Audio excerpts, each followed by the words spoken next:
नमस्कार दोस्तों, आपके लिए बहुत बड़ी खुशखबरी लेके आया हूँ। आज मैं बताऊँगा कि पीएम किसान सम्मान निधि की 23वीं किस्त कब आएगी और अभी जो है गवर्नमेंट ने जो है कि नए नियम और क्या बदल दिए गए हैं। नए नियम और ज़रूरी काम जान लें, वरना आपको जो 23वीं किस्त है वो भी नहीं मिलेगी, ठीक है?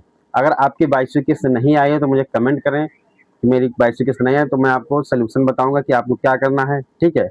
और अगर आप 23वीं किस्त का इंतज़ार कर रहे हैं तो इसके लिए आपको ये चीज़ें बहुत करना ज़रूरी है, अन्यथा आपकी जो पीएम सम्मान निधि की किस्त है नहीं आएगी। देखिए, आपको सबसे पहले ई-केवाईसी, भू सत्यापन, बैंक लिंकिंग ये तीनों स्टेटस फुल रखना है और सरकार ने क्या नए नियम निकाले ये भी मैं वीडियो में बताने जा रहा हूँ, तो बने रहिए वीडियो में। तो फाइनली आप ये देख सकते हैं, पीएम किसान सम्मान निधि योजना के तहत हर साल किसानों को 6,000 रुपए की आर्थिक सहायता 2000 की 3 किस्तों में दी जाती है। यानी सालाना जो है इनको 6,000 रुपए मिलता है, हर हर 4 महीने में 2,000 रुपए, ठीक है? तो 4 महीने के सरकार के नियमों और इसकी समय सारणी 4 महीने के चक्र के अनुसार आपकी किस्तों की सही स्थिति और नए नियमों की पूरी जानकारी हम बताने वाले हैं, ठीक है? अगली किस्त 23वीं किस्त कब आएगी, ठीक है? यदि आप साल 2026 की अगली किस्त का इंतजार कर रहे हैं, तो ध्यान दें कि सरकार ने 22वीं किस्त 13 मार्च 2026 को जारी की थी।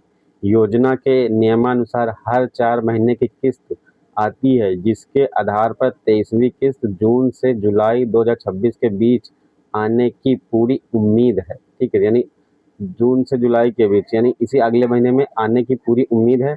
सरकार इसकी आधिकारिक तारीख घोषणा से 1 या 2 हफ्ते पोर्टल पर जारी कर देगी। यानी 1 हफ्ते पहले आपको पता चल जाएगा आधिकारिक, यानी कि अगर आने वाली है तो 1 हफ्ते पहले ही आपको क्लियर डेट बता दिया जाएगा, ठीक है? तो अभी हम देखेंगे योजना की शुरुआत से अब तक कुल 22 किस्तें भेजी जा चुकी हैं। यदि आप अपने व्यक्तिगत तीसरी किस्त की बात कर रहे हैं तो वह भी सरकार द्वारा नए नियमों को पूरा करने वाले खाते में ही इसी समय ट्रांसफ़र की जाएगी। यानी इन्हीं खातों में ट्रांसफ़र की जाएगी, ठीक है? तो किस्त पाने के लिए नए नियम और ज़रूरी काम क्या है ये बता देते हैं। सरकार ने धोखाधड़ी रोकने और केवल सही किसानों तक लाभ पहुंचाने के लिए कुछ नियमों का सख्त और अनिवार्य कर दिया है। अगर ये 3 काम पूरे नहीं होंगे तो आपकी किस्त रोक दी जाएगी, ठीक है? सबसे पहला काम है ई-केवाईसी, सबसे ज़रूरी। सभी नए और पुराने लाभार्थियों के लिए ई-केवाईसी करवाना अनिवार्य है।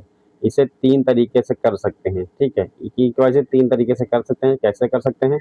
ओटीपी द्वारा, पीएम किसान पोर्टल यानी pmkisan.government.in पर जाकर आधार नंबर दर्ज करें और आधार से लिंक मोबाइल नंबर पर एक ओटीपी आएगा, उसे भरकर खुद मुफ्त में कर सकते हैं, ठीक?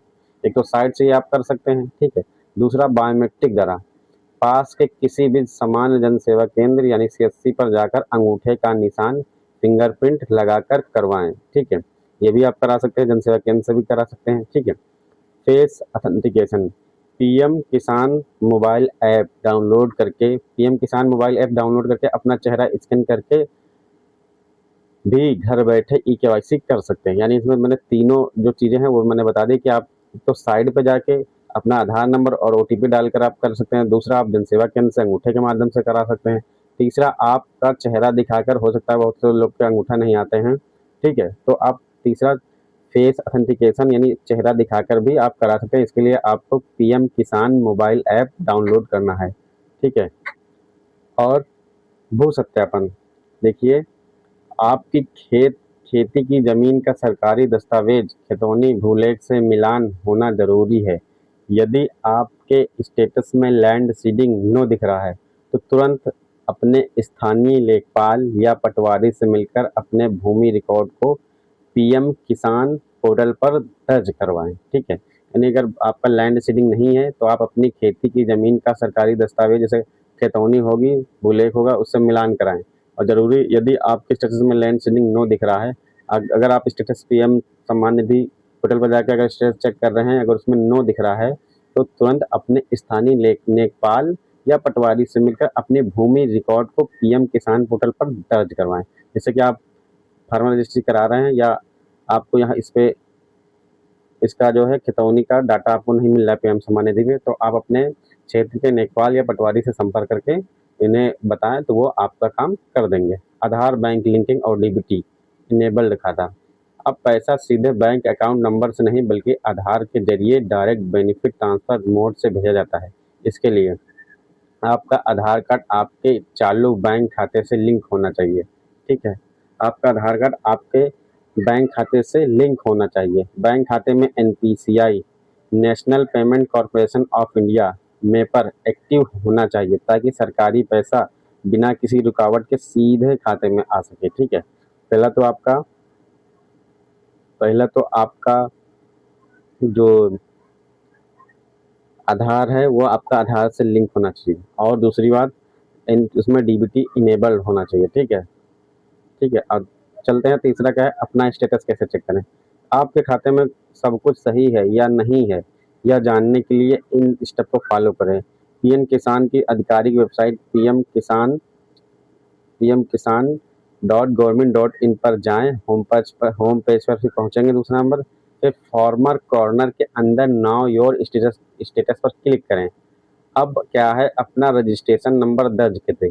यदि नंबर नहीं पता है तो नाउ योर रजिस्ट्रेशन नंबर पर क्लिक करें और अपने मोबाइल या आधार से निकाल सकते हैं। ठीक है, कैप्चा कोड अब भरकर गेट ओटीपी पर क्लिक करें, ओटीपी दर्ज कर लेंगे। ठीक है, आपके सामने स्टेटस खुल जाएगा, वहां चेक करें कि आपकी केवाईसी, लैंड सीडिंग, आधार बैंक सीडिंग के आगे हरे रंग यानी यस लगा है या नहीं लगा है, तो ये आपको जरूर चेक करना है। ठीक है, महत्वपूर्ण सूचना क्या है, अगर स्टेटस में इन तीनों में से एक भी जगह नो लिखा है तो आने वाली किस्तों का पैसा आपके खाते में नहीं आ पाएगा। इसलिए जून का महीना शुरू होने से पहले इसे हर हाल में दुरुस्त करवा लें। किसी भी समस्या के समाधान के लिए आप हेल्पलाइन नंबर 15526 या 01124300606 पर कॉल कर सकते हैं। तो आज की वीडियो में मैंने बताया कि आप जो है अगर पीएम सम्मान निधि की 23वीं किस्त पाना चाहते हैं तो आपको 3 काम करने हैं, जो कि मैंने पहले बताया कि केवाईसी, दूसरा बताया भू सत्यापन यानी लैंड सीडिंग।